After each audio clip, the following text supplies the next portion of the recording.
Мен сені алып келдім, чай алып берейін. Чайхана баралы. Заң чайхана баралы, бар чай içelim. Tuttu kızım çalып атат қой, Москвадан kızım çalып атат. Алло, kızım қандайсың? О, апа.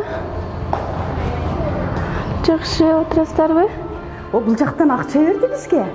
Bir бай партия бар екен. Ақша тарқатып 5 миллион ақша берді kızım. Не деген адамсыңдар? Ушинтип биз бул жакта пол жууп, туалет жууп кыйналып жүрсөк, силердин кылганыңар ошол апа. Бул не деген акмакчылык кылтасыңар? Мен эми элдин бетин кантип карайм? Кызым Москвалап туалет жууп жүрсө, апасы ар кимдин партиянын акчасын алып жеп отурат дейт. Мен намысымды коргойсуңар, папа.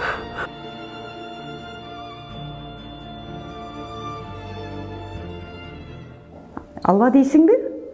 Арам ақшабы? Біздің кете алмайтамыз бұл жақта.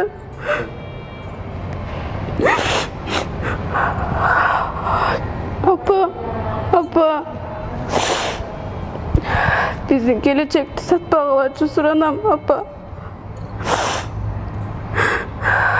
Ошол 5000 сом үчүн бизден 5 жылдык келечекти сатып, көрөтасыңар, кыргыздын кыздары бул жакта кыйналып жүрөт. Биз не деген адам болдук? Мейли кызым, мейли, кечирип койчу. Макул сата колой. Бопту, мен азыр кайтарып берем акчасын. Мен балам айланайын акчаңды. Мен акчаңды ала албайм. Не сизге? Жок, мен ала албайм. Мен бул арам акчаны алып алып, Москвада иштеп жүргөн кызымдын келечегин балта чапкым келбейт. Мен кызым өмүр бою ал жакта туалет жуушун каалабаймын. Арам акчаң өзүңө буйрсун. Эч качан элди акча менен сатып албагыла. Биз сатылбайбыз. Мындай арам шайлоо өтпөйт. Мындай шайлоо таза эмес шайлоо болот. Рахмат сенин акчаңа.